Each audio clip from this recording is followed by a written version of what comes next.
लगा दे अब तू जो नहीं है आधार प्रभु के पार। ऐसा जब पाती में लिखा है और कह दिया और मुखार बिंदिका के गुरुदेव उनसे कहना जल्दी आए या झगड़ा पड़ेगा। वो कुंदनपुर तो बात दूर रही, चंदेरी का राजा शिशुपाल है, वो क्या है मद में रहता है, राजपाट मद मौत सब में पड़ा है। हो सके आकर के पीली डेरा डाल दे तो क्या होगा, बात बिगड़ जाएगी। उन्होंने कहा बेटी चिंता मत करो, मेरी तरफ मत देखो, मैं बूढ़ा हूँ, तुम्हारी जो थी अर्जी लग चुकी, खाली लिखा जिसमें लग गई है, काई में लग गई, खाली लिखे में। आप एक ध्यान देना है, पत्रिका किसको दी है? बूढ़े ब्राह्मण को, जो मुकाम लगा दे सरपंच साहब, ध्यान दीजिए। ऐसा ध्यान रखना है, पेटी दो रहती है, एक कचरा पेटी और एक पोस्ट ऑफिस की पेटी, पेटी दो है। अब तुमने पत्र अपने भाई को, अपने मित्र को, अपने परिवार को, किसी सगे संबंधी को लिखा, अपनी बहन को लिखा, लिख दिया आपने पत्र और कह दिया कि डाल दो इसको पेटी में, तो पेटी एक वो भी है पोस्ट ऑफिस की, मुकाम लगा देगी। एक कचरा पेटी में डाल दिया तो फिर क्या होगा? कचरा पेटी का लगेगा कि नहीं लगेगा? बोलो बोलो, कचरा पेटी का कचरे में, और आपने पोस्ट ऑफिस में डाला तो हम लगेगा ना, क्या बात है भाई, इशारा करते रहो। ऐसा का ऐसा ही है कि तुम अंधों के आगे रोओगे ना तो अंधे के आगे रो रो के आंख खोल दो तो कुछ नहीं मिलेगा। कोई ज्ञानी के आगे, कोई समझदार के आगे, कोई हल करता हो किसी समस्या का, उसके आगे रो, भगवान के आगे रो, बैठ जाओ उसके आगे रो, वो तुम्हारी सुने, हमारी तुम्हारी वो सुनेगा।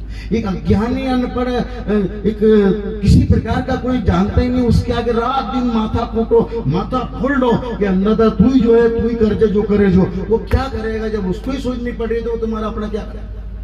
इसलिए भगवान के आगे और जो साक्षात ईश्वर से संबंध रखता हो उससे कहना कि हे गुरुदेव, हे मेरे सखा मित्र, किसी भी रूप में हो, मेरा ये संदेश है कि मैं आप तक आना चाहता हूँ, मुझे आप तक बुला लो। किस रूप में आऊं मैं? बहाना बना दो, खाली बहाना लगा दो, किसी के द्वारा आप तक तो पहुंचो, मैं पक्का हो।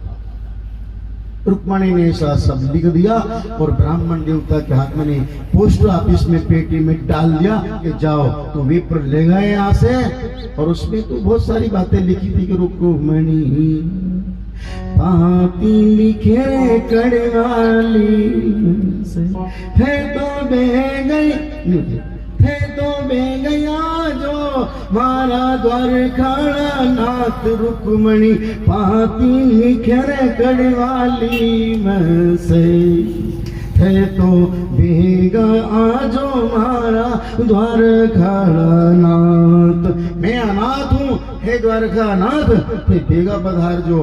मैं पाती लिख रही हूँ, ब्राह्मण के द्वारा भेज रही हूँ। पाती जाकर दी और तैयारी करी कि जाओ दारू को, दारू किसको कहते हैं?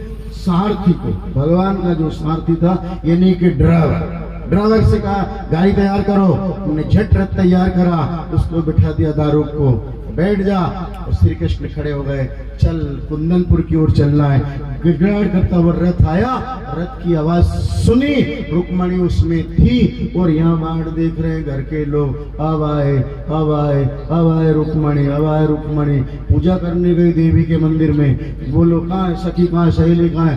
पूजा करने तो अभी तक नहीं आई, पूजा कर रही पूजा कर रही है पूजा। अब वहां यह मालूम नहीं कि मंदिर में ईश्वर की कृपा हुई, पहले कौन मिलता है? गुरु, और फिर गोविंद। ध्यान देना, पहले गुरु मिले। पाती थी, उन्हें अब लग नहीं आई, अभी तक नहीं आई, उन्हें की पूजा करने गई है, राजसी ठाट से पूजा करेगी रुक्मणी, क्योंकि अब पराए घर जाने वाली है, इसलिए उन्हें पूजा की जो विधि थी वो परिपूर्ण कर ली है और आशीर्वाद ले रही है कि कब जाने आके दर्शन हो गौरी अंबिका का। इसे टालते रहे, आवाए आवाए आवाए, इतना में रथ आ गया और जैसी खट खट खट रुक्मणी कुंडी खोली और जैसी देखा तो श्री कृष्ण हाथ पकड़ा और रथ में बिठा दिया। हाथ पकड़कर जोरदार ताली से रथ में बिठा दिया है। पकड़ा हाथ, रथ में उन्ने की ये सब लोग देखेंगे क्या करते हो, उन्ने की देखने दो रुक्मणी, मेरे को कोई शर्म संकोच नहीं है, केवल तुमने मुझे बुलाया है तो मुझे तुम्हारा काम बनाना है, बैठ जाओ। हाथ पकड़ लिया।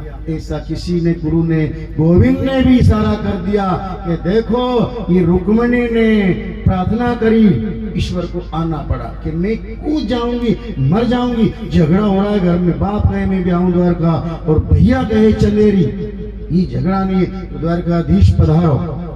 ऐसा जब निवेदन किया था तो बैठ गए और जैसी रथ को जाने लगा वह कौन रोकने वाला है, जा रहा था रथ, मालूम पड़ा रुक्मणी नहीं आई, नहीं आई, नहीं आई।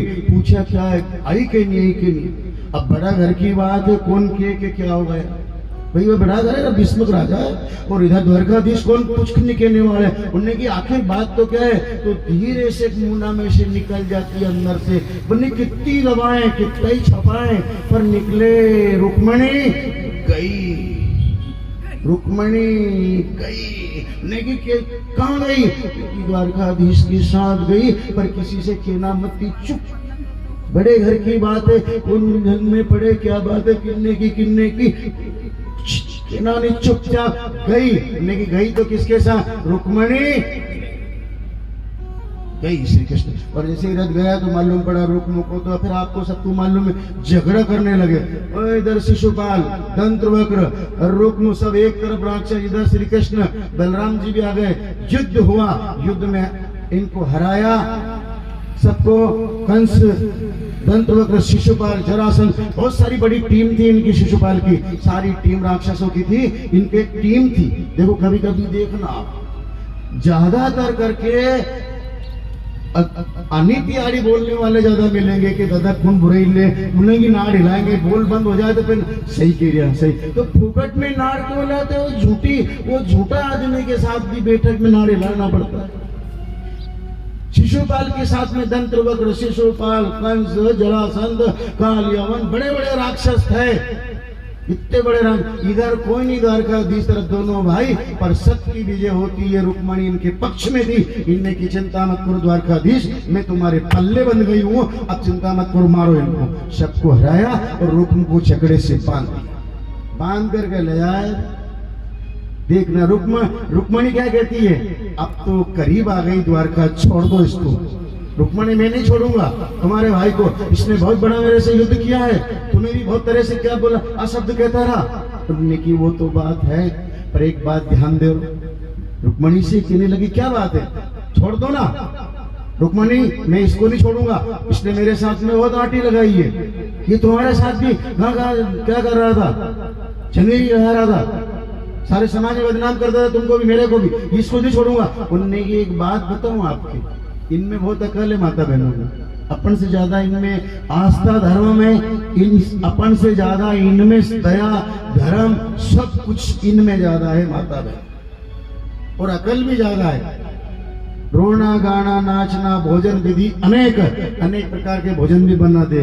रोने की कह दो नहीं तो टप लगेगी, तुरंत रो, और फिर थोड़ी देर बाद कह दी कि नाच लो तो तुरंत नाच वाले, कि गीत गाओ तो ये गाने भी लग जाए तुरंत। इनके ऐसा नहीं मैं अभी रोज तो गाना कैसे गाऊं, भजन भी गा ले, फिर कहते कि काम करो, तुम सब काम बंद करो, अच्छी बढ़िया कर, कोई न कोई लड्डू वड्डू बनाओ, कोई रोटी बनाओ, अच्छी बढ़िया करने की, ये बनाओ वो बनाओ। ऐसा जब उनसे कहने लग जाए कि चलो, तो वो रोटी बनाने लग जाए। रोना गाना नाचना भोजन विधि अनेक प्रकार के व्यंजन इनके हाथ में ऐसी कला दी भगवान ने, कंठ में सरस्वती दी, ये सब कर लेते हैं, गाना बजाना सब कर, अपन से ज्यादा कर ले। रुक्मणी ने वो दर्शाया कि नाथ, एक बात बताती हूँ, मैंने सुना है बड़े लोगों के मुंह से, खेत में जाड़ो और गांव में साड़ो, कभी भी सुख से नहीं रह पाते जाजी। कहीं जाजी ने ज्यादा तड़फड़ करी बेन पे तो झट बेन के दे के बुलाओ हमारा भाई साहब के, अब भी हाल सुधा करे ही दूंगा, चुपचाप रहे, यदि मत करे, उठी झगड़ा करे। तो गांव में साड़ो और खेत में जाड़ो, ये दो ही बराबर रहते, ऐसा नहीं कि तुम गांव में हो तो आपस में विचार करो, नहीं नहीं, ये कहावत की रुक्मणी ने उदाहरण के द्वारा कहा है कि चाहे जबे काम पड़े तो कि वो अबेलक नहीं आया, झट जाना पड़े जमई को, झट अनंग से आना पड़े, जब झट जाना पड़े, मर्यादा करना पड़े, चाहे जब जमई जा, चाहे जब सासू जाए, चाहे जब, तो गाँव में साड़ो, खेत में जाड़ो, के की धोती फाड़ दिए, बखर में, कड़पा में, बोणी में जाड़ो गड़े, पटलन में कीजो आप, हाँ सीताराम जी की मम्मी जाड़ो जाड़ो रही, हेरलाल मामा जी बैठे थे, सरपंच साहब ने भी कई साड़ी और से की जाड़ा काट जो कि वो तो सरपंच साहब फिर फूटिया हुए, तो कोई वही काम है, खेत में जाड़ो अपने गांव में साड़ो, ये दो तो की गजब अकल है रुक्मणी। मैं भी राजपुत्री हूँ, मैंने भी सुना है गुरु लोगों की वाणी और सत्संग सुना है, तो सब मालूम है द्वारकाधीश, और आपने फरमाया ने पटाख छोड़ दिया उसको, इतनी अकल है इनमें, बाहिकोल बंधन से मुक्त करा दिया और कह दिया कि काम करना, तू अब थारी अकल ठिकाना जाए तो यही रहे, वहां भी मत जाने कि मैं इधर जाऊं ना इधर जाऊं, अब श्री कृष्ण तुम ले जाओ द्वारका, तो द्वारका में ले गए। अनेक प्रकार की कथा प्रिय सज्जनों, द्वारका में ले गए रुक्मणी को, तो बहुत दिन तक रखा। इसके बीच में कुछ कथा की सुलझा लेना अपने अपने हिसाब से। आप कभी आने वाला है समय, आम खाते हो, आम खाते हो, वो लंगड़िया आम हो कि कलमी आम हो कि तोतापरी हो कि संदूरिया हो, कैसा ही आम हो खाते हो आप, पर जिनके निये वो भी खा रहे हैं, और जिनके घर पे आम है, कूड़ा पे, डांड पे, वो भी खाते हैं। बोलो सबके तो आम नहीं है, नहीं ये सब, पर वो फिर भी खाते हैं, बाजार में आता है मोल ले लेते खाते। अब ये कह दे कोई, अरे साहब अपने घर का आम है हम ही खाते हैं, नहीं नहीं, अपने घर का आम है अपन खा लें, तो जिसके नहीं विचारे वो क्या करेगा, वो बाजार से मंगवा के खा लेगा, खाएंगे सब। ऐसा कभी विचार मत करना कि श्री कृष्ण रुक्मणी का ही है, ऐसा कभी नहीं। वो रुक्मणी का भी है, यशोदा का बेटा भी है, और सब कुछ सुदामा का भी है, सबका है, लेकिन एक काम पड़े ऐसा भागवत कथा का, तो आपका हमारा सबका है वो परमात्मा, इसलिए कहा कि सबका है। बाजार में आया है यानी कि उसकी कथा है, सर्वत्र हो रही है, तो अपना भी हक है कि हम भी कथा को श्रवण करें, क्योंकि ये भागवत इसीलिए होती है कि भागवत में सबका भागवत, इसलिए भगवान श्री कृष्ण सबके, आम सबके नहीं है, ऐसा वो श्याम भी सबका नहीं है कि राधा का है कि रुक्मणी का है कि फलाने का है कि कोई का नहीं है, वो सबका ही है। वो जितना हक रुक्मणी का है उतना हक हमारा तुम्हारा भी उसका। हे द्वारकाधीश आप सबके रुक्मणी की उसी प्रकार से कथा कहेंगे कि रुक्मणी हरण, बस इस बात पर थोड़ा अड़ जाना। फिर भगवान ने अनेक कथा तो श्रवण कराई और ये ब्याह भी करेंगे।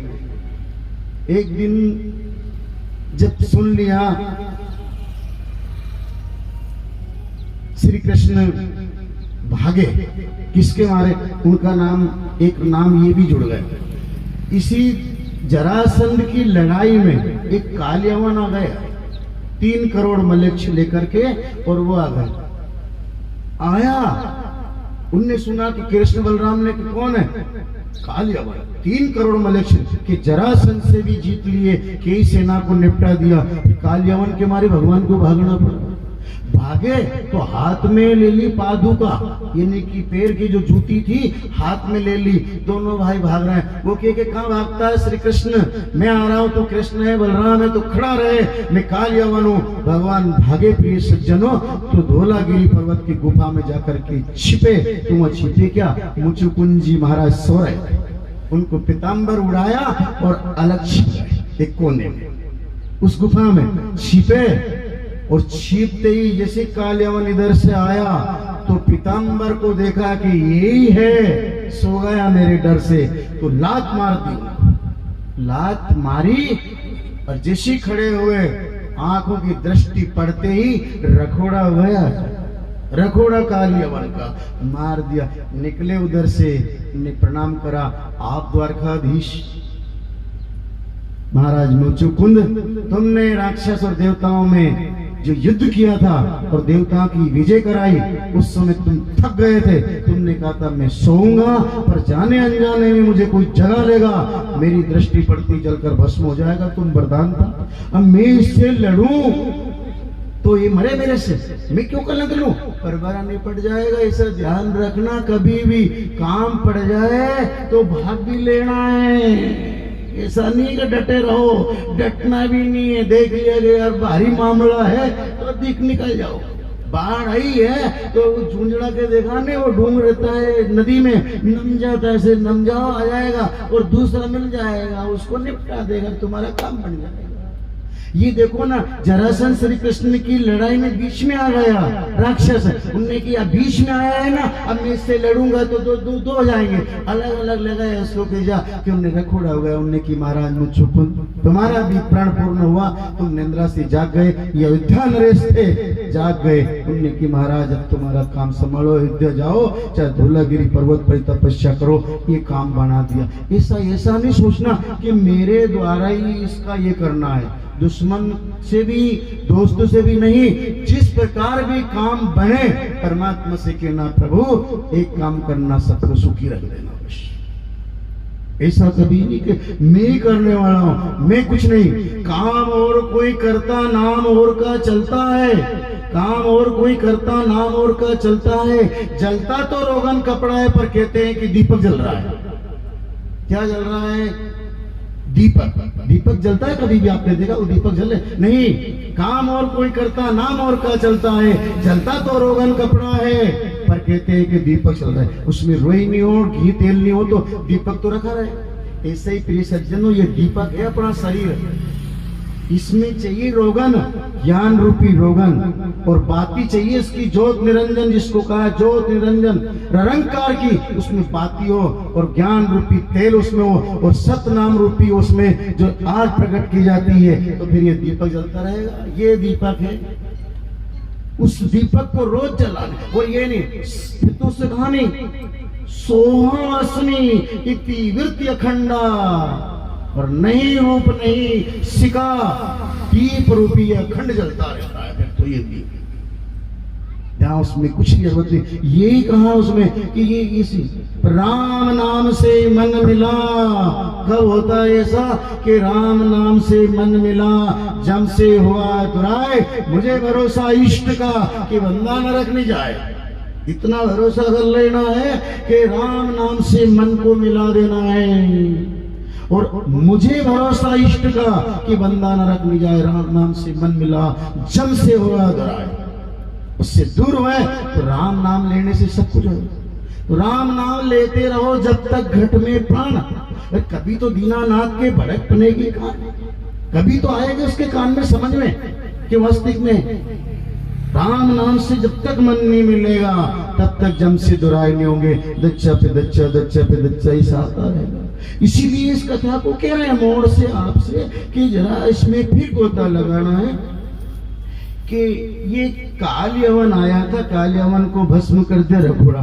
तो कभी भी देखना आप, एक दृष्टि का प्रभाव पड़ता है। एक तो दृष्टि ऐसी होती है, अपनी कहावत है उसका भ्रम निकालना कि साहब इनकी नजर लगे, नजर नहीं लगे, पक्की बात नजर नहीं लगे, उसका हम प्रमाण बताते, नजर नहीं लगे। वो हाय हाय करे, हाय हाय करने से पत्थर फट जाता है। हाय हाय करे ना तो पत्थर भी फट जाता है। तो हाय हाय मंदी होती है, नजर तो जरूरी है। अच्छी वस्तु होगी तो आप नजर डालो, गलत पे देखो, वैष्णव जी बोलना, गलत दाढ़ी नहीं देखोगे, आप फटाक कह दोगे गलत कौन नहीं, इसके आगे देखकर क्या खराब। और सुंदर हो तो आप लोग क्या बार बार देखोगे, क्यों? इसीलिए तो गोपियों ने कहा था, सुंदर सुजान पर मंद मुस्कान पर, बांसुरी की तान पर, पगिनी रे पगी रे, यो है धनु बैन पर, सलोने युगु नैन पर, उनके भी नैन पर, उनके नैन पर, चंचल से तन पर, सांवरे बदन पर, मंद मुस्कान पर, पागिनी पगी, उनकी सुंदरता को देख करके गोपियां रीझ जाती थी। सुंदर सुजान पर, मंद मुस्कान पर, उनकी मुस्कुराहट पर हजारों हजारों गोपियां, हजारों हजारों देवता ऋषि मुनि सान मोहित हो जाते थे। एक बार बंसी बजाई थी, आपने सुना है, 6 महीने की रात मालूम पड़ी गोपियों को, इतना आनंद और प्रेम बरसाया था उसने। जब भी तो कहा था, आज वृंदावन रास रचोए, मैं भी देखन जाऊंगी,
उन्हें संग रास रचाऊंगी।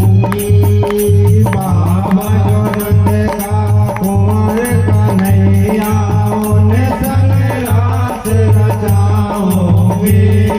आज वृंदावन रास रचोए, आज वृंदावन रास रचोए, आज वृंदावन रास रचोए, आज वृंदावन रास रचोए, आज वृंदावन रास रचोए, मैं भी देखन जाऊंगी। आज वृंदावन रास रचोए, मैं भी देखन जाऊंगी। वो तो बजाएंगे तबला रे बेटी, वो तो बजाएंगे तबला रे बेटी, वो तो बजाएंगे तबला बेटी, वो तो बजाएंगे तबला रे बेटी, वो तो बजाएंगे तबला रे बेटी, मैं तो ताल बजाऊंगी। तबला रे बेटी, मैं